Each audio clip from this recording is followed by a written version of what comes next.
ഒരു പുതിയ വാർത്ത വരുന്നുണ്ട്. BJP സർക്കാരിൽ ഞായറാഴ്ച സത്യപ്രതിജ്ഞ ചെയ്യുകയാണല്ലോ മോദി. സർക്കാരിൽ ഒരു പക്ഷേ കേരളത്തിൽ നിന്ന് സുരേഷ് ഗോപിക്ക് പുറമെ ഒരു മന്ത്രി കൂടി ഉണ്ടായേക്കാം. അത് ജോസ് കെ മാണി ആയേക്കാം. ഒരു രാജ്യസഭാ സീറ്റ് കൊടുത്ത് ജോസ് കെ മാണിയെ NDAയിലേക്ക് കൊണ്ടുവരാനുള്ള ശ്രമം നടക്കുന്നു എന്നൊക്കെ കേൾക്കുന്നു. കാരണം ഇപ്പോൾ ഈ തെരഞ്ഞെടുപ്പിൽ ക്രിസ്ത്യൻ വോട്ടുകൾ വലിയ തോതിൽ BJP കിട്ടിയിട്ടുണ്ട് പല മണ്ഡലങ്ങളിലും. അപ്പോൾ ക്രിസ്ത്യാനിക്ക് പൊതുവിൽ BJPയോടുള്ള അയിത്തം ഇല്ലാണ്ടായിരിക്കുന്നു. ഒന്ന്. രണ്ട്, ഇടതുമുന്നണിയിൽ ജോസ് കെ മാണിക്ക് സീറ്റില്ല എന്നും ഉറപ്പായി. സാധ്യത വല്ലതും ഉണ്ടോ, അതോ കരക്കമ്പിയാണോ? ഇപ്പോൾ അത് കരക്കമ്പിയാണ്. ആരുടെയെങ്കിലും മനസ്സിൽ ഇങ്ങനെ ഒരു പോസിബിലിറ്റി ഉദിക്കുക, ആൾ പറഞ്ഞുകൊണ്ട് നടക്കുക, പലരോടും സംസാരിക്കുക, ഇങ്ങനെയൊക്കെ ചെയ്തു എന്നൊക്കെ വരും. ജോസ് കെ മാണിക്കൊരു ഷിഫ്റ്റ് ഉണ്ടാവണമെങ്കിൽ 2026 ശേഷമേ ഉണ്ടാവുള്ളൂ. 2026 തെരഞ്ഞെടുപ്പ് വരെ ഈ സ്റ്റാറ്റസ് കോ തുടരും എന്നാണ് ഞാൻ പ്രതീക്ഷിക്കുന്നത്. ഇനി അതല്ല, അതിന് മുമ്പ് ചെയ്യുകയാണെങ്കിൽ തെരഞ്ഞെടുപ്പിന് തൊട്ട് മുമ്പായിട്ട് ഒരു 3 മാസം മുമ്പായിട്ട് ചെയ്യണം. അല്ലെങ്കിൽ അത് ഷൂ ആയിപ്പോവും. കാരണം ഈ ക്രൈസ്തവ സഭയിലെ ബിഷപ്പുമാർ പൊതുവെ BJPക്ക് എതിരാണ്. ആത്മാര് BJPക്ക് അനുകൂലമാണ്. പക്ഷേ ബിഷപ്പുമാർക്ക് അവരുടേതായ ചില തന്ത്രങ്ങളൊക്കെ ഉണ്ട്. എങ്ങനെ ആത്മാര് കൈകാര്യം ചെയ്യണം, ഏത് ഇഷ്യൂ ഏറ്റെടുക്കണം, ഇതൊക്കെ അവർക്ക് അവരുടെ സാമർഥ്യമുണ്ട്. അപ്പോൾ ഈ സാമർഥ്യങ്ങൾ ഇതിനെതിരെ വർക്ക് ചെയ്യും. ജോസ് കെ മാണി പൊതുവേ ബിഷപ്പന്മാർ പറഞ്ഞതിൻ്റെ അപ്പുറം പോകാറുമില്ല. ജോസ് കെ മാണി LDFയിലേക്ക് പോകുമ്പോൾ തന്നെ ബിഷപ്പുമാരുടെ ആശീർവാദത്തോടെയാണ് പോയത്. അപ്പുറത്തേക്ക് പോയിക്കോ, അവിടെ നിന്ന് നമുക്കൊരാൾ വേണം എന്നൊക്കെയുള്ള കാൽക്കുലേഷനിലാണ്. അപ്പോൾ അത് തിരിച്ചാകണമെങ്കിലും ബിഷപ്പുമാരുടെ ആശീർവാദം വേണം. ഇനി അത് ലംഘിച്ച് ജോസ് കെ മാണി പുറത്തിറങ്ങണമെങ്കിൽ അത്ര ലുക്രേറ്റീവായിട്ടുള്ള ഓഫർ വേണിക്കണം. നേരിട്ട് ജോസ് കെ മാണിക്ക് ഒരു മന്ത്രിസ്ഥാനം, മറ്റ് കേരളത്തിൽ വേറെ എന്തെങ്കിലുമൊക്കെ കിട്ടാൻ കേന്ദ്രത്തിൽ. ഇപ്പോൾ ഈ ബഹളത്തിൽ ജോസ് കെ മാണിയും കൂടെ മന്ത്രിയായി കഴിഞ്ഞാൽ അതൊരു സാധാരണ സംഭവമായിട്ട് അങ്ങ് പോകും. ഇതൊരു ഇവൻ്റ് ആവണ്ടേ, ഒരു പൊട്ടിത്തെറിയാവണ്ടേ. അങ്ങനെ ആവണമെങ്കിൽ 26 തെരഞ്ഞെടുപ്പിന് മുമ്പ് അത് ചെയ്യണം. അതല്ല, ഇനി കാൽക്കുലേറ്റഡ് നീക്കമാണെങ്കിൽ 26 തെരഞ്ഞെടുപ്പിന് ശേഷം ആ തെരഞ്ഞെടുപ്പിൽ എങ്ങനെയുണ്ട് പെർഫോമൻസ് എന്നൊക്കെ നോക്കിയിട്ട് ചെയ്യണം. മിക്കവാറും ഇത് ചെയ്യാൻ പറ്റിയൊരു സമയം എന്ന് പറയുന്നത് 26 അസംബ്ലി തെരഞ്ഞെടുപ്പിനൊരു 3 മാസം മുമ്പ് അല്ലെ 2 മാസം മുമ്പ് വേണം. ഇപ്പോൾ ഒരു അനുകൂല സാഹചര്യം ഇല്ലേ? ഇപ്പോൾ അനുകൂല സാഹചര്യം ഉണ്ടെങ്കിലും തെരഞ്ഞെടുപ്പില്ലല്ലോ. ചാഴിക്കാടൻ തോറ്റുപോയി, എന്തുമായിക്കോട്ടെ. ഇപ്പോൾ ഒരു തെരഞ്ഞെടുപ്പുണ്ടോ? ഇനി തെരഞ്ഞെടുപ്പ് എന്താ? പാർലമെൻറ്റ് പ്രാതിനിധ്യമില്ല. നിങ്ങൾ ഒരു ഭൂകമ്പം നിങ്ങൾ ഉണ്ടാക്കുമ്പോൾ അതിൻ്റെ തുടർച്ചലനങ്ങൾ ഉണ്ടാവുന്ന ആ അവസ്ഥയും കൂടെ ഉണ്ടെങ്കിൽ മാത്രമേ ഭൂചലനത്തിന് പ്രയോജനമുള്ളൂ. അല്ലെങ്കിൽ ഭൂമി വെറുതെ ചലിച്ചിട്ട് കുറച്ച് കഴിയുമ്പോൾ നിശബ്ദമാണ്. അല്ല, ഇപ്പുറത്ത് ജോസഫ് ഗ്രൂപ്പിന് ഒരു MP പാർലമെൻറ്റിലുണ്ടായി. മാണിക്ക് ക്ഷീണമാണ്. ആയിക്കോട്ടെ, ആ ക്ഷീണം ഇപ്പോൾ ഇതുകൊണ്ട് നികത്തി എന്ന് പറഞ്ഞുകൊണ്ട് കേരളത്തിൽ പ്രത്യേകിച്ചൊരു മാറ്റം വരുന്നില്ലല്ലോ. ഇനി മാറ്റം വന്നോ ഇല്ലയോ എന്നറിയാനായിട്ട് അധികം ആളുകൾക്ക് ചിന്തിക്കാൻ സമയവും കൊടുക്കരുത്. നമ്മളൊരു ഹൈ ജമ്പ് ചാടിയിട്ട് 1ാം സ്ഥാനം നമുക്ക് കിട്ടി, അപ്പോഴൊരു കൈയടി ആവേശമൊക്കെ ഉണ്ടാകും. കുറച്ച് ദിവസം കഴിയുമ്പോൾ അത് കുറയും. പിന്നെ നമ്മൾ ബസ് സ്റ്റോപ്പിൽ നിൽക്കുമ്പോൾ ആരെങ്കിലും തിരിച്ചറിഞ്ഞാലായി, അറിഞ്ഞില്ലെങ്കിലായി. ഈ ഈവൻറ്റ് നിങ്ങളൊരു രാഷ്ട്രീയ ഭൂകമ്പം നടത്തുമ്പോൾ അതിൻ്റെ ഗുണം പാർട്ടിക്ക് കിട്ടണ്ടേ? അല്ല വെറുതെ അങ്ങ് ചെയ്തിട്ട് എന്താ പറയുക? നാളെ നിങ്ങളൊരു കേന്ദ്രമന്ത്രി, എത്രയോ കേന്ദ്രമന്ത്രി ഇതൊക്കെ കൂടെ നിൽക്കുന്നു, അതിൻ്റെ കൂടെ ഒരാളുകൂടെ, ആ ഒരു രീതിയിലേക്ക് പോകുന്നത് സ്ഥാനമോഹമാണ്. അതാണ് ഇതാണ് പറഞ്ഞ ബിഷപ്പുമാരുടെ ഒരു പൊളിറ്റിക്സ്, അവരുടെ ഒരു സ്ട്രാറ്റജിയൊക്കെ ഉണ്ട്. അപ്പോൾ അടുത്ത സർക്കാർ വരുന്നു, ഇനിയിപ്പോൾ അവർ ഈ പാമ്പ്ളാനി പിതാവ് പറഞ്ഞ പോലെ റബ്ബറിൻ്റെ വില, ഇങ്ങനെ ഒരുപാട്, അല്ലെങ്കിൽ പാലാ തിരുവേനയുടെ ബിഷപ്പിൻ്റെ നാർക്കോട്ടിക് ജിഹാദ്, ലവ് ജിഹാദ്, ഇങ്ങനെ ഒരുപാട് വിഷയങ്ങൾ. പിന്നെ ലത്തീൻ സഭയുടെ ആണെങ്കിൽ ഈ വിദേശ ഫണ്ട് കിട്ടുന്നതിൻ്റെ തടസ്സം, ആഭ്യന്തര വകുപ്പിൻ്റെ തടസ്സം, ഇങ്ങനെ ഒരുപാട് പ്രശ്നങ്ങൾ പരിഹരിക്കാനുണ്ട്. അവരൊരുപക്ഷെ ഈ പറഞ്ഞതുപോലെ ഒരു ഭരണമാറ്റമൊക്കെ ഉണ്ടായാലോ എന്ന് കരുതിയിരുന്നു. പക്ഷേ ഭരണമാറ്റം ഉണ്ടായില്ല. ഇതൊക്കെ ഈ സാധനങ്ങളൊക്കെ പരിഹരിച്ചാൽ പോലും പല ബിഷപ്പുമാരും BJPയുടെ ഭാഗത്തേക്ക് ചിന്തിക്കില്ല. അങ്ങനെ ഉറച്ചു നിൽക്കുന്ന ആൾക്കാരുണ്ട്. കോൺഗ്രസിൻ്റെ കൂടെ ഉറച്ചു നിൽക്കുന്നവരുണ്ട്, LDFൻ്റെ കൂടെ CPMൻ്റെ കൂടെ ഉറച്ചു നിൽക്കുന്ന ബിഷപ്പുമാരുണ്ട്. BJPയുടെ കൂടെ ഉറച്ചു നിൽക്കുന്ന ഒരൊറ്റ ബിഷപ്പില്ല. ബിഷപ്പില്ല, പലർക്കും പേടിയാണ്. അച്ഛന്മാരുണ്ട്. ഈ ഏതെങ്കിലും ഒരു ബിഷപ്പ് അനുകൂലമായ ഒരു പ്രസ്താവന ഇറങ്ങിയാൽ ബാക്കി ബിഷപ്പുമാരെല്ലാം കൂടെ ആക്രമിക്കും. പ്രാണം പോയാലും ശരി, അൽമായർ വെറുത്താലും ശരി, പാളി പൊളിഞ്ഞ് തലയിൽ വീണാലും ശരി, ഐ വിൽ നോട്ട് കോംപ്രമൈസ് എന്ന് പറഞ്ഞ് നിൽക്കുന്ന ബിഷപ്പുമാരുടെ വലിയൊരു സംഘം സഭയിലുണ്ട്. അതാണ് ഈ ബി ജെ പിക്കും വരുന്ന തടസ്സം. ഞാനെപ്പോഴും ബി ജെ പിക്കാരോട് അപേക്ഷിക്കുന്ന ഈ ബിഷപ്പുമാരെ വിടുക, അവർ വരാൻ പോകുന്നില്ല. You work with the society. ആ സൊസൈറ്റിയുമായിട്ട് വർക്ക് ചെയ്യാനുള്ള ഗോൾഡൻ ചാൻസ് ആയിരുന്നു. നിങ്ങൾക്ക് മാണി സാർ ഉള്ളപ്പോൾ മാണി ഗ്രൂപ്പ് നിങ്ങളുടെ കൂടെ വരുമായിരുന്നു. അപ്പോൾ നിങ്ങൾ വലിയ അഴിമതി വിരുദ്ധർ. എല്ലാവരും മാണി അഴിമതിക്കാരെന്ന് പറയും, നിങ്ങളും അഴിമതിക്കാരെന്ന് പറയും. എന്തൊരു കഷ്ടമായിപ്പോയി. അന്ന് മാണി എങ്ങും ഇല്ലാതെ നിൽക്കുകയാണ്. ആപത്തിൽ ആ മനുഷ്യനെ സഹായിച്ചില്ല. ഇപ്പോൾ ജോസ് കെ മാണിയുടെ പിന്നാലെ നടക്കേണ്ട ഗതികേട് വാ എന്ന് പറഞ്ഞുകൊണ്ട് അങ്ങനെ കൊണ്ടുവരുന്ന ഒരാൾ വേണ്ടാത്ത ഡിമാൻഡ്സും സംഗതിയൊക്കെ വയ്ക്കും. He will become helpless, he will be isolated. At that time help him. Helpless ആയിട്ട് നിൽക്കുമ്പോൾ സുനിലിന് ഒരു ആവശ്യം വരുമ്പോൾ ഞാൻ ഹെൽപ്പ് ചെയ്താലേ സുനിലിന് ആവശ്യത്തിൽ ഹെൽപ്പ് ചെയ്ത് ചുമ്മാ വന്ന് ഹെൽപ്പ് ചെയ്ത് ഇയാളെന്തിന് എന്നെ ഹെൽപ്പ് ചെയ്യുന്നത് എന്ന് തോന്നി. ഇയാൾക്ക് എന്തോ ആവശ്യം ഉണ്ടായിട്ടാണ്. മാത്രമല്ല ഞാൻ ഇതിനു മുമ്പ് ആരും ഹെൽപ്പ് ചെയ്യാനില്ലാതെ നിന്നപ്പോൾ ഈ മനുഷ്യൻ ഇയാളും കൂടെ ചേർന്ന് എന്നെ ചീത്ത വിളിച്ചതാണെന്ന് തോന്നുന്നു. അതുപോലെ അലൈസ് വരാനായിട്ട് കേരളത്തിൽ ഒരു പ്രധാന തടസ്സം വി മുരളീധരൻ്റെ മൈൻഡ് സെറ്റാണ്. He will see to it that no allies coming. BDJS ഇപ്പോഴും ക്ലിക്കാവാതെ കിടക്കുന്നത് വി മുരളീധരൻ്റെ മൈൻഡ് സെറ്റ് കൊണ്ടാണ്. അന്ന് മാണി സാറിനെതിരെ വലിയ സമരം നടത്തി ബഹളം വെച്ചത് വി മുരളീധരനാണ്. അല്ല, ആ എതിർപ്പ് അത് കഴിഞ്ഞിട്ട് ചെങ്ങന്നൂർ ഉപതെരഞ്ഞെടുപ്പ്. ചെങ്ങന്നൂർ ഉപതെരഞ്ഞെടുപ്പിൻ്റെ സമയത്ത് കേരള കോൺഗ്രസ് മാണി ഗ്രൂപ്പിൻ്റെ വോട്ട് വേണ്ടാന്ന് പറഞ്ഞ് ചെറിയൊരു ബൈറ്റ് കൊടുത്തു മുരളീധരൻ. വല്ല കാര്യമുണ്ടോ? ഒരു ഉപതെരഞ്ഞെടുപ്പിൽ വോട്ട് ചെയ്യുന്നവർ ചെയ്തോട്ടെ. ബട്ട് ഈ ബൈറ്റ് കൊടുക്കാനായിട്ട് ചെങ്ങന്നൂർ പോവുകയും ഒരു ടി വിക്കാരനെ കൊണ്ട് ചോദിപ്പിക്കുകയും അതിന് മറുപടി കൊടുക്കുകയും ചെയ്തിട്ട് അപ്രത്യക്ഷനായി. അല്ല, ഞാൻ പറയാം, ഹീസ് ഇൻസെക്യൂർ അബൌട്ട് എനി അലൈ. അല്ല, അതെന്തുകൊണ്ടാണ് മുരളി ഇങ്ങനെ പറയുന്നത് ഞാൻ ചോദിച്ചാൽ തൻ്റെ പ്രഭാവം കുറഞ്ഞു പോകും. തന്നേക്കാൾ മിടുക്കന്മാർ പൊളിറ്റിക്സിലുണ്ട് എന്ന് മുരളിക്ക് അറിയാം. അതുകൊണ്ട് ഓരോ മനുഷ്യനെയും ദൂരെ കാണുമ്പോൾ തന്നെ ബ്ലോക്ക് ചെയ്യും. അയാൾ വെറുതെ ചിട്ടിക്ക് കാശടയ്ക്കാനാണ് പോകുന്നത്. BJPയിൽ ഒന്ന് പ്രസിഡൻ്റ് ആവാനൊന്നുമല്ല. അയാളെയും ബ്ലോക്ക് ചെയ്യും. അയാൾ വിചാരിക്കും ഈ മനുഷ്യനെ എന്നെ ഉപദ്രവിക്കുന്നത്. എങ്ങാനും വന്ന് BJP പ്രസിഡൻ്റ് ആവുകയോ BJPയിൽ വലിയ സ്ഥാനത്തിൽ കയറിയിരിക്കുകയോ ചെയ്തു കഴിഞ്ഞാലോ അതുകൊണ്ട് അവിടെ വെച്ച് ബ്ലോക്ക് ചെയ്യും. കൂടെയുള്ളവർ പറയും, ചേട്ടാ അയാൾ പാവമാണ്, ചിട്ടിക്ക് കാശടയ്ക്കാൻ പോവുക, അത് നമ്മുടെ ആഫീസിൻ്റെ മുമ്പിൽ കൂടെയാണ് പോകേണ്ടത്, അവിടെ അതിനാണ് അയാൾ വരുന്നത്. എന്നാലും നീ അങ്ങ് ബ്ലോക്ക് ചെയ്യും, അയാൾ വേറെ വഴിക്കോടെ പോയിക്കോട്ടെ, ഇതിലേ വരണ്ട. As a precaution. ഇത് ഒരു തരം ഈ ഇതൊക്കെ ഉള്ളതാണ്. Insecure mind. You tell me why BDJS did not click. BDJSൽ അച്ഛനും മകനും തമ്മിൽ ഇടയ്ക്ക് പിണങ്ങി. അതെ, ഓടി വന്നിട്ട് കണിച്ചുകുളങ്ങരയിൽ അച്ഛനെ കണ്ടിട്ട് പോയി. എന്തിനായിരുന്നു? From Delhi he took a flight to Kochi, straight away went to Kanichukulangara. അച്ഛനെ കാണുന്നു, സംസാരിക്കുന്നു, ചിരിക്കുന്നു, ഫോട്ടോ വീഡിയോ ഒക്കെ വരുന്നു, തിരിച്ചു പോകുന്നു. What for? അല്ല, ഈ അച്ഛനും മകനും തമ്മിലുള്ള ഈ അഭിപ്രായ വ്യത്യാസവും നിലപാട് മാറ്റലും അല്ലേ BDJSനെ തകർത്തത്? അല്ല, എന്തുമായിക്കോട്ടെ, when there was a confusion you want to belittle Thushar Vellappally. നമ്മുടെ പ്രേക്ഷകർ വല്ലതും പറയുന്നുണ്ട് റീസെൻ്റ്ലി ചേട്ടന് TGക്ക് മുരളീധരനോട് ഭയങ്കര അനിഷ്ടമാണെന്ന്. അതിൻ്റെ വസ്തുത എന്താ? ഇനിയെങ്കിലും ചോദിക്കാതെ വയ്യ. ഈ അനിഷ്ടമല്ല, ഞാൻ ഈ പറഞ്ഞ കാര്യങ്ങൾ വെച്ചിട്ടാണ് ഞാൻ പറയുന്നത്. അല്ലാതെ എന്താ അനിഷ്ടം? ഈ ഫീസ് ഞാൻ പറയട്ടെ, ഇപ്പോൾ ആറ്റിങ്ങൽ മുരളീധരൻ ജയിക്കുമെന്ന് പറഞ്ഞാരാ? കേരളത്തിലെ ഏക മനുഷ്യൻ ഞാനാ പറഞ്ഞത്. എനിക്ക് ശരിയാവും. ഈ അനിഷ്ടമുണ്ട് എന്നുള്ളത് കൊണ്ട് ഞാനൊരാൾ ജയിക്കും തോൽക്കുമെന്നൊന്നും പറയില്ല. അപ്പോൾ ആളുകൾ ഞാൻ പിണറായി വിജയൻ്റെ വക്കീലാണെന്ന് പറയുന്നവരില്ലേ, I don't like that person, I don't like even CPM.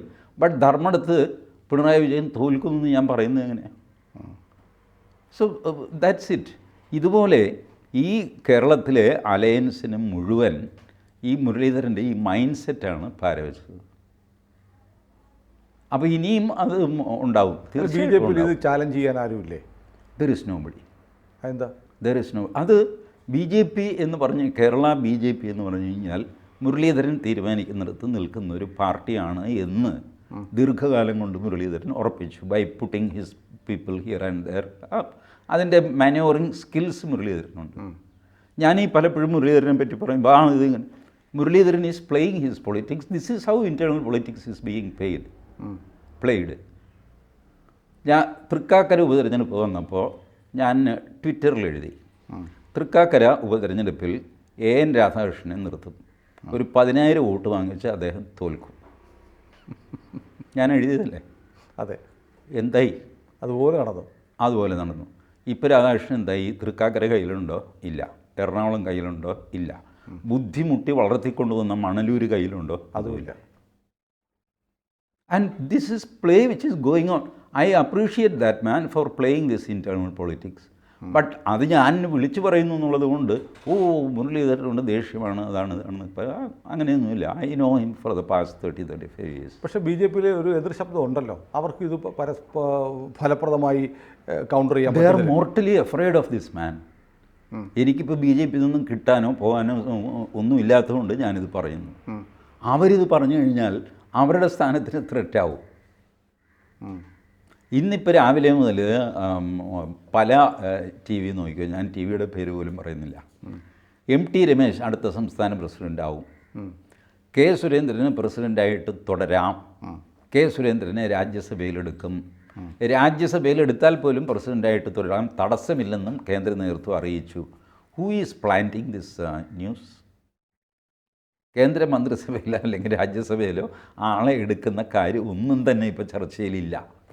But still news is being planted in Kerala. ലേഖകരുടെ മനോധർമ്മം വിളയാടുന്നതായിക്കൂടെ? ഈ ലേഖകൻ്റെ മനോധർമ്മം ഉണ്ടാവുന്നത് ചില ഇൻപുട്സ് കൊടുക്കുമ്പോഴാണ്. അല്ലാതെ ഇപ്പോൾ ഈ സംസ്ഥാന പ്രസിഡൻറ്റിനെ ചൊല്ലി കേരളത്തിൽ ഒരു ചർച്ചയും ഉണ്ടായിട്ടില്ല, ഒന്നും ഉണ്ടായിട്ടില്ല. അപ്പോൾ പിന്നെ എവിടെ നിന്നാണ് ഈ ന്യൂസ് വരുന്നത്? This is being fed by BJP. It is being done by Congress, it is being done by CPM. There is nothing wrong, BJP is also doing it. പക്ഷെ ഞങ്ങൾ ചെയ്യുന്നില്ല, ഞങ്ങൾ രാജാ ഹരിചന്ദ്രന്മാരാണ് എന്ന് പറയരുത്, കുറഞ്ഞ പക്ഷേ എന്നോട് പറയരുത്. ഇത്രയേ ഉള്ളൂ. അല്ല, അപ്പോൾ ഈ ഞാനിത് ചെയ്യുന്നതിനെ അനുകൂലിക്കുന്നതാണ്.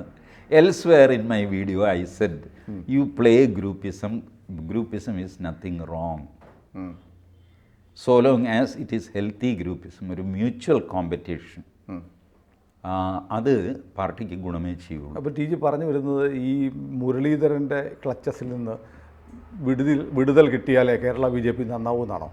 എന്നൊന്നും ഞാൻ പറയുന്നില്ല. പിന്നെന്താ? കാരണം ഈ ക്ലച്ചസിൽ നിന്ന് വിട്ടിട്ട് വേറെ ആരുടെ ക്ലച്ചസിലാണ് പോകുന്നതെന്ന് അറിയാനല്ലേ ഇത് പറയാൻ പറ്റുള്ളൂ. അതുകൊണ്ട് ഈ ക്ലച്ച് പോയി കഴിഞ്ഞാൽ ചിലപ്പോൾ താഴത്തേക്കും പോയെന്ന് വരാം. I have no guarantee. ഇപ്പോഴുള്ള സിറ്റുവേഷനാണ് ഞാൻ അനലൈസ് ചെയ്യുന്നത്, ഇപ്പോൾ സംഭവിക്കുന്ന സിറ്റുവേഷൻ. അതിൽ ഈ പറഞ്ഞ നമ്മൾ മാണിയുടെ കാര്യമാണല്ലോ തുടങ്ങിയത്. ജോസ് കെ മാണി രാജ്യസഭയിലേക്ക് എടുക്കുന്നു, മന്ത്രിയാക്കുന്നു, ഒരു സഹമന്ത്രിയോ അങ്ങനെ എന്തെങ്കിലും സ്ഥാനം കൊടുക്കുന്നു. അങ്ങനെ കേരള കോൺഗ്രസ് മാണി ഗ്രൂപ്പ് വരുന്നു. ഇതിന് ഒരു തടസ്സം, ഒരു മേജർ തടസ്സം വി മുരളീധരൻ്റെ ഈ മൈൻഡ് സെറ്റായിരിക്കും എന്നാണ് ഞാൻ ഈ പറയുന്നത്. ആ മൈൻഡ് സെറ്റ് കഴിഞ്ഞിട്ടും അത് മറികടന്നും ഇങ്ങനെ വന്നു എന്ന് വരാം, അത് വേറെ കാര്യം. But this is there. V Muraleedharan സ്വന്തമാക്കി ഉണ്ടാക്കിയ ഒരു കേരള കോൺഗ്രസ് ഉണ്ട്, അറിയാമോ? അറിയാം. നോബിളിൻ്റെ Kerala Congress nationalist. That party was made by V Muraleedharan. അദ്ദേഹം ഉണ്ടാക്കിയ പാർട്ടിയാണ്. നോബിൾ ആദ്യം BJP ജില്ലാ പ്രസിഡന്റ് ആയിരുന്നു അല്ലേ? ആദ്യമല്ല, പിന്നീട്. I don't know. Suddenly he appeared on the scene. Appear ചെയ്ത് കോട്ടയത്ത് സ്ഥാനാർത്ഥിയും കൂടെ ആയിക്കഴിഞ്ഞിട്ടാണ് അദ്ദേഹത്തിൻ്റെ പാർട്ടിക്ക് ഒരു പേര് കൊടുക്കുന്നത്, കേരള കോൺഗ്രസ് നാഷണൽ. ഈ നൈസ് മാൻ കേട്ടോ, നോബൽ മാത്യു അങ്ങനെ ചീത്ത മനുഷ്യനോ അങ്ങനെയൊന്നുമല്ല, നല്ല മനുഷ്യനാണ്. ബട്ട് ദാറ്റ് ഇസ് ഈ പൊളിറ്റിക്കൽ കളിയിൽ ഉണ്ടായിപ്പോയ ഒരു കേരള കോൺഗ്രസ് ആണ്. Again that was made by V Muraleedharan. So V Muraleedharan Kerala Congress ഉണ്ടാക്കുകയും ഇല്ലാതാക്കുകയൊക്കെ ചെയ്യുന്നു പാരലായിട്ട്. അപ്പോഴാണ് ഒറിജിനൽ കേരള കോൺഗ്രസിൻ്റെ ഒരു കഷ്ണമായ മാണി ഗ്രൂപ്പ് വരുന്നു. It is a threat. You will try to block it. ഞാനൊരു പടി കയറി പോകുമ്പോൾ സുനിൽ അവിടെ സൈഡിൽ നിൽക്കുന്നു. സുനിൽ എന്നെ തടസ്സപ്പെടുത്തുമോ ഇല്ലെന്ന് എനിക്ക് ഉറപ്പില്ല. ഞാൻ എന്താ ചെയ്യുന്നത്? സുനിലിനെ ബ്ലോക്ക് ചെയ്യാൻ ഏർപ്പാടാക്കും. ചേട്ടാ ഇല്ല, പാവം പുള്ളി കാഴ്ച കാണാനായിട്ട് അവിടെ നിൽക്കുകയാണ്. എന്ത് വാങ്ങിക്കോട്ടെ, നീ അതിൻ്റെ നടുക്ക് കയറി ഒന്ന് നിൽക്കേ, പക്ഷെ മുരളി എങ്ങാനും വന്നെങ്കിലും വി മുരളീധരൻ ഇപ്പോൾ ക്ഷീണിച്ചില്ലേ? എന്തായാലും എനിക്ക് രാജ്യസഭാ സീറ്റില്ല, I don't കേന്ദ്രമന്ത്രിയാവില്ല, ഇലക്ഷന് തോറ്റുപോയി. I don't think so. ഇലക്ഷന് തോറ്റുപോയി അത് ഫാക്റ്റാണ്. പക്ഷെ നല്ല മത്സരമായിരുന്നു. ബട്ട് ഒരു കാര്യം, രാജ്യസഭാ സീറ്റ് ഇല്ലാന്നാലും പറഞ്ഞു. ഇപ്പോൾ ഇല്ല. ഇപ്പോഴില്ലെന്നല്ലേ ഉള്ളൂ. ഇതൊക്കെ പോസിബിളാണ്. ബാക്കി കാര്യങ്ങളൊക്കെ സുനിൽ പറഞ്ഞത് പോസിബിളാണ്. തെരഞ്ഞെടുപ്പ് മാത്രമാണ് യാഥാർത്ഥ്യം. അത് സുരേഷ് ഗോപിക്ക് ഒരുപക്ഷെ ഒരു ക്യാബിനറ്റ് റാങ്ക് കിട്ടിയാൽ രണ്ടാമതൊരു ക്യാബിനറ്റ് റാങ്ക് കേരളത്തിൽ കിട്ടുമോ? ക്യാബിനറ്റ് റാങ്കിൽ സഹമന്ത്രിയോ അങ്ങനെ എന്തെങ്കിലും കിട്ടാമല്ലോ. സുരേഷ് ഗോപി ക്യാബിനറ്റ് റാങ്കിൽ ഇരിക്കുമ്പോൾ സഹമന്ത്രിയായിട്ട് വി മുരളീധരൻ ഇരിക്കുമോ? എന്തായിരുന്നു ഇരുന്നാൽ അദ്ദേഹത്തിന് ക്ഷീണമല്ലേ? ഇതാണ് ഞാൻ പറഞ്ഞ മൈൻഡ് സെറ്റ്. മനസ്സിലാവുന്നുണ്ടോ? സുനിലിൻ്റെ അടുത്ത് തന്നെ നാച്ചുറലി ഈ ചോദ്യം വന്നതുണ്ടോ? This is the mind set I am taking. So anyway അത് പോട്ടെ. ഞാൻ ഈ കേരള കോൺഗ്രസ് വാർത്ത സുനിൽ പറഞ്ഞപ്പോഴാണ് ഞാൻ അറിയുന്നത്. ആകെ ഇതേ ഉള്ളൂ. അത് സംഭവിക്കുകയാണെങ്കിൽ അടുത്ത അസംബ്ലി തെരഞ്ഞെടുപ്പിന് ഒരു 3 മാസമോ 2 മാസമോ മുമ്പ് സംഭവിക്കണം. അല്ലെങ്കിൽ സാധ്യതയൊക്കെ ഉണ്ട്. അതല്ലെങ്കിൽ അതുകൊണ്ട് പ്രയോജനമില്ലാതെ പോകും. ജോസ് കെ മാണിക്കൊരു പ്രയോജനം ഉണ്ടാകും കേന്ദ്രമന്ത്രി എന്നൊക്കെ പറഞ്ഞ് എഴുതി നടക്കാൻ. അല്ലാതെ ഗ്രൗണ്ട് ലെവലിൽ പ്രയോജനം ഇല്ലാതെ പോകും. കാരണം കൗണ്ടർ ഫോഴ്സസ് വിൽ വർക്ക്. അല്ല ടി ജി, ഞാൻ മനസ്സിലാക്കുന്നൊരു കാര്യം മറ്റു പാർട്ടികളെ പോലെയല്ല. ഒരുപക്ഷെ ബി ജെ പി, എൻ്റെ സങ്കല്പമാണ്, ഞാൻ ബി ജെ പിക്കാരനല്ലാത്തതുകൊണ്ട് എനിക്കറിയില്ല, ഈ ബി ജെ പി മറ്റു പാർട്ടികളിൽ നിന്ന് വ്യത്യസ്തമാകുന്ന അവരൊരു ലോങ് ടൈം സ്ട്രാറ്റജി ഉണ്ടാക്കും. ഇപ്പോൾ തെരഞ്ഞെടുപ്പിൽ പരാജയപ്പെട്ടു എന്നല്ല, പ്രതീക്ഷിച്ച വിജയം കിട്ടിയില്ല. പക്ഷേ അപ്പം മുതൽ അടുത്ത തെരഞ്ഞെടുപ്പിനുള്ള ഒരു ധാരണയും ആലോചനകളും ഇതിൻ്റെ പ്രശ്നങ്ങൾ പരിഹരിക്കലുമൊക്കെ ബി ജെ പി ആരംഭിച്ചിട്ടുണ്ടാവുക. അതിൻ്റെ ഭാഗമായി കേരളത്തിൽ അനുകൂലമായി കിട്ടിയ ക്രിസ്ത്യൻ വോട്ടുകളെ എങ്ങനെ കേറ്റർ ചെയ്യാമെന്നും നിലനിർത്താമെന്നുള്ള ആലോചനയും നടന്നിട്ടുണ്ടാവുക. അങ്ങനെ ഒരുപക്ഷെ ആയിരിക്കാം, അതുകൊണ്ടായിരിക്കാം ഇപ്പോഴേ മാണി ഗ്രൂപ്പിനെ സമീപിക്കുക എന്നുള്ള ആലോചന. കാരണം അവർക്ക് സീറ്റില്ല, പാർലമെൻറ്റിൽ റെപ്രസെൻറ്റേഷൻ ഇല്ല വരുന്നു. ഇതൊക്കെ ആയിക്കൂടെ? ഈ കേരളത്തിലെ ബി ജെ പി ഇങ്ങനെയൊന്നും ആലോചിക്കില്ല. കേന്ദ്ര ബി ജെ പി ആലോചിക്കും. കേന്ദ്ര ബി ജെ പിയിൽ ഇപ്പം തന്നെ ഈ തെരഞ്ഞെടുപ്പ് റിസൾട്ട് ഏകദേശം ഉച്ചയായപ്പോൾ തന്നെ അവരുടെ ആലോചന തുടങ്ങിയിട്ടുണ്ട്. ബട്ട് ഇവർ അങ്ങനെ ഒരു ആലോചിക്കുന്ന സ്വഭാവക്കാരല്ല. വരട്ടെ, നോക്കാം, ഇനിയിപ്പോൾ സമയമുണ്ടല്ലോ. അല്ല, കേരളത്തിൽ നിന്ന് ഒരു സീറ്റ് ആദ്യമായി കിട്ടുമ്പോൾ കേരളം കൂടെ കേന്ദ്ര നേതൃത്വത്തിൻ്റെ റഡാറിലുണ്ട്. കേരളം കേന്ദ്ര നേതൃത്വത്തിൻ്റെ റഡാറിലുള്ളതുകൊണ്ടാണ് സുരേഷ് ഗോപി എങ്കിലും ജയിച്ചത്. അതല്ലെങ്കിൽ തെണ്ടിപ്പോയിന് കേരളത്തിലൊരു സ്ട്രാറ്റജി ഉണ്ടാക്കാൻ ഇപ്പോഴും ബി ജെ പിക്ക് കഴിഞ്ഞിട്ടില്ല. അതിനുവേണ്ടി ആത്മാർത്ഥമായ ശ്രമങ്ങളും നടക്കാറില്ല. അപ്പോൾ അങ്ങനെ നടന്നു എന്നുള്ള, ഇതുവരെ അങ്ങനെ നടന്നതിനൊരു എവിഡൻസും നമ്മുടെ കയ്യിലില്ല. ഇത്തവണയും അങ്ങനെ നടക്കാനുള്ള സാധ്യത കുറവാണ്. ഒരു തെരഞ്ഞെടുപ്പ് കഴിഞ്ഞതിൻ്റെ ക്ഷീണം മാറ്റുന്ന ഒരു അവസ്ഥയിലാണ് ഇപ്പോൾ Kerala B J P. But nevertheless അവർ 26-ന്റെ തെരഞ്ഞെടുപ്പിന് വേണ്ടിയിട്ടുള്ള ആലോചനയിലാണ് എന്ന് സുരേന്ദ്രൻ്റെ വരാൻ പോകുന്നൊരു ഇൻ്റർവ്യൂവിൽ സുരേന്ദ്രൻ പറഞ്ഞതായിട്ട് ഇന്ന് രാവിലെ കാണുന്നു. കണ്ടു ഞാൻ കണ്ടു ആ ഇൻ്റർവ്യൂ കണ്ടു. ആ ഇൻ്റർവ്യൂ വന്നു. വന്നു ഏഷ്യാനെറ്റിൽ രാവിലെ 9 മണിക്ക്. അതിൽ സുരേന്ദ്രൻ പറയുന്നു, ഞങ്ങൾ 26-ന്റെ തെരഞ്ഞെടുപ്പിനുള്ള ഒരുക്കം ഉടനെ തുടങ്ങും എന്ന് പറയുന്നു. തുടങ്ങട്ടെ, നല്ല കാര്യം. സുരേന്ദ്രൻ്റെ കരിയർ ഗ്രാഫ് നന്നായി ഉയർന്നിട്ടുണ്ട്. സ്റ്റേറ്റ് പ്രസിഡന്റ് എന്ന നിലയിൽ ഒരു സീറ്റ് കിട്ടി. സുരേന്ദ്രന് വയനാട്ടിൽ പോലും സീറ്റ് കൂടി. മൊത്തം ടോട്ടൽ പെർസെൻറ്റേജ് കൂടി. 11 മണ്ഡലങ്ങളിൽ ഒന്നാമതെത്തി, 9 മണ്ഡലങ്ങളിൽ 2ാം സ്ഥാനത്തെത്തി. സ്റ്റേറ്റ് പ്രസിഡന്റ് എന്ന നിലയിൽ സുരേന്ദ്രൻ അഭിമാനിക്കാവുന്ന ഒരു സ്റ്റേച്ചറിലാണ്. ആണ് തീർച്ചയായിട്ടും. ഈ സുരേഷ് ഗോപിയുടെ വിജയമുണ്ടല്ലോ, അതെന്തൊക്കെ പറഞ്ഞു കഴിഞ്ഞാലും ബി ജെ പിയുടെയും കൂടി ഒരു വിജയമാണ്. അതെ, ഉറപ്പായിട്ടും. ആ വിജയത്തെ എക്സ്പ്ലെയിൻ അവേ ചെയ്യാനുള്ള ഒരുപാട് ശ്രമങ്ങൾ നടക്കുന്നുണ്ട് മെയിൻ സ്ട്രീം മീഡിയയിലും സോഷ്യൽ മീഡിയയിലും. സുരേഷ് ഗോപിയുടെ വിജയം, കാരണം സുരേഷ് ഗോപിയുടെ വിജയമാണത്. ബി ജെ പി ഒരു മണ്ണും ചുണ്ണാമ്പും ചെയ്ത് അങ്ങനെയൊന്നുമല്ല. ഒരു സംഘടനയില്ലാതെ, howsoever inefficient it may be, ഒരു സംഘടനയുടെ ബലമില്ലാതെ ഒറ്റയ്ക്ക് സുരേഷ് ഗോപിക്ക് ജയിച്ചു കയറാൻ പറ്റില്ല. കാരണം സുരേഷ് ഗോപി പൊളിറ്റിക്കൽ ഫീൽഡിൽ അങ്ങനെ ഒറ്റയാന്മാർ ഒരുപാടുണ്ടായിട്ടുണ്ട്. ട്രേഡ് യൂണിയൻ ഫീൽഡിൽ ഒറ്റയാന്മാരുണ്ടായിട്ടുണ്ട്. ബട്ട് വേറൊരു രംഗത്തുനിന്ന് വന്ന് പൊളിറ്റിക്സിൽ വന്നിട്ട് വളരെ ഷോർട്ട് ടേമിൽ ഇങ്ങനെ കയറിപ്പോകണമെങ്കിൽ ഒരു സംഘടനയുടെ ബലം വേണം. ഇപ്പോൾ സിനിമാ താരങ്ങൾ സുരേഷ് ഗോപിയല്ല, ഇതിനേക്കാൾ എത്രയോ വലിയ മനുഷ്യനായിരുന്നു Amitabh Bachchan. He was supported by Samajwadi party, അതുകൊണ്ട് ജയിച്ചു. ചോറ ഗംഗാ കിനാരെ വാല എന്നൊക്കെ പറഞ്ഞിട്ട്. അപ്പോൾ that is possible. But you have to have a support of organisation.